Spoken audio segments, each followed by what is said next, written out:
দিন শেষে যদি আমি দু একটা ভালো কাজ করে থাকি ওইগুলাই হয়তো আরো কিছুদিন দুনিয়াতে থাকবে। তো দাদা শুধু আমাকে একটা জিনিসই বলেছিলেন যে এই কাগজের টাকা, অর্থ সম্পদ এগুলো খুব ক্ষণস্থায়ী জিনিস। একবার দাদা খুব অসুস্থ হয়ে পড়ে, তখন দাদাকে আমরা আইসিইউতে নিয়ে যাই। তো ওই সময়ে যাওয়ার সময় দাদা একটা জিনিস বলছিলেন যে এত কষ্ট করে এত কিছু করলাম, এত জমি জায়গা, কিন্তু এখন মনে হচ্ছে যাওয়ার সময় তো আমাকে ওই কয়েক হাত জমির ভিতরে আর কয়েক গজ কাপড় নিয়ে যেতে হবে। দিন শেষে যদি আমি দু একটা ভালো কাজ করে থাকি ওইগুলাই হয়তো আরো কিছুদিন দুনিয়াতে থাকবে। তো দাদা শুধু আমাকে একটা জিনিসই বলেছিলেন যে এই কাগজের টাকা, অর্থ সম্পদ এগুলো খুব ক্ষণস্থায়ী জিনিস, আজকে আছে কালকে নাই, কিন্তু মানুষের জন্য যদি কিছু করার সুযোগ থাকে বা করতে পারো এটা সারা জীবন থাকবে।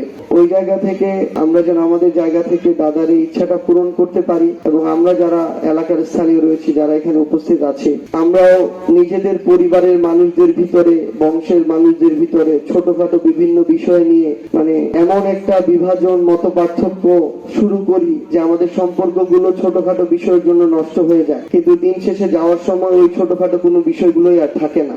কয়েক গজ কাপড় আর কয়েক হাত মাটির নিচেই যেতে হবে আসলে। তো সেই জায়গা থেকে আমরা শুধু এটাকে একটা জানাজা না মনে করে যেন আমরা এটাকে একটা শিক্ষা মনে করি। এটা একটা দাদার পক্ষ থেকে আপনাদের প্রতি অনুরোধ। সানবিট সব দিবে সামাল। সানবিট ম্যাজিক প্রেস ডিশওয়াশিং এর মাথা ঘোরানো সলিউশন। আরেকটা জিনিস আপনাদেরকে একটু জানিয়ে রাখি, আমাদের সমাজে কিছু রীতিনীতি আছে।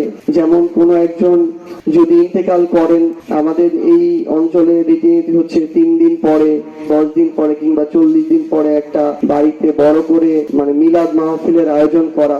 কিন্তু আমি আমার জায়গা থেকে পরিবারের আমার যারা বাবা চাচা রয়েছেন তাদের সম্মতিতে বেশ কয়েকজন দেশের বড় আলেমের সাথে কথা বলেছিলাম। ইসলামের ইতিহাস এবং সংস্কৃতিতে কিংবা মহানবী সাল্লাল্লাহু আলাইহি সাল্লাম থেকে শুরু করে যত নবী রাসূলগণ রয়েছেন, সাহাবারা রয়েছেন, তাদের সময় এরকম কোন সংস্কৃতি ছিল না যে কেউ একজন মারা যাওয়ার 3 দিন, 7 দিন বা 10 দিন পরে এরকম করে বাড়িতে গরু ছাগল জবাই করে মিলাদ মাহফিল করা।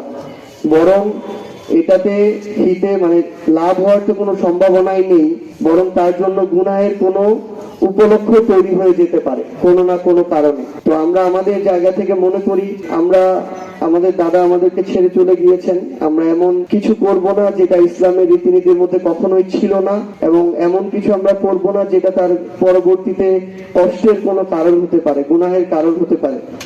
আমরা আমাদের জায়গা থেকে 1 সপ্তাহের মধ্যে আমাদের ইউনিয়ন বা উপজেলায় যতগুলো এতিমখানা রয়েছে এটা তাদের হক, আমরা পর্যায়ক্রমে সেই এতিমখানাগুলোতে দোয়ার ব্যবস্থা এবং তাদের খাবারের আয়োজন আমরা করব, সেটা এতিমখানায় হবে।